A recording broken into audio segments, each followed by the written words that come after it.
So let's talk about the different forms of neurodiversity, or how neurodiversity might manifest in different ways in different individuals, right? One of the most common ones is autism, right? And autism is a spectrum.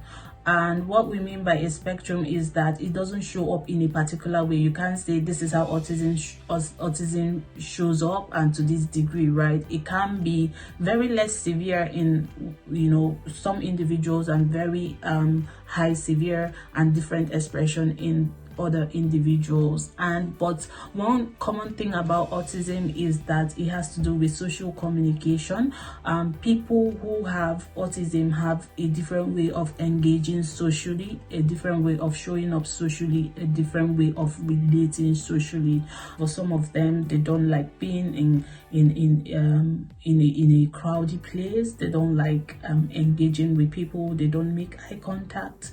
They don't want to speak to you. They just want to be on their own. Then you have ADHD. ADHD means attention deficit hyperactivity disorder, and ADHD has two components to it. You have the attention deficit aspect of it, and then you have the hyperactivity aspect of it. So for some people it might just be the attention deficit, and for some people it can be the attention deficit and hyperactivity components together, right? And one thing you need to know about ADHD is that the hyperactivity aspect of it may not necessarily be physical hyperactivity. So when we hear about hyperactivity, we would imagine maybe for children, a child who is jumping up and down, who is not able to sit still and stuff like that.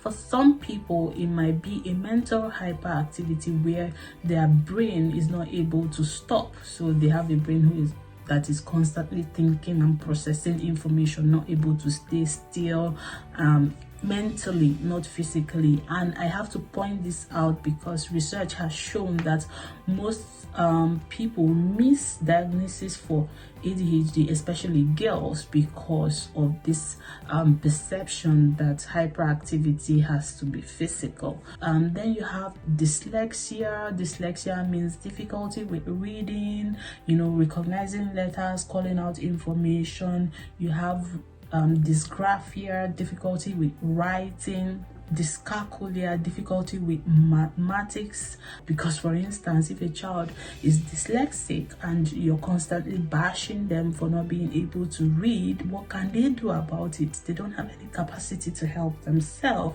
because this is how their brain has developed and there's nothing they can do about it, right? Then you have other forms of neurodiversity, like the OCD, that's obsessive compulsive disorder, where somebody is constantly compelled to kind of like clean, they're obsessed. They don't have control over their thoughts. They have intrusive thoughts about usually related to hygiene and stuff like that.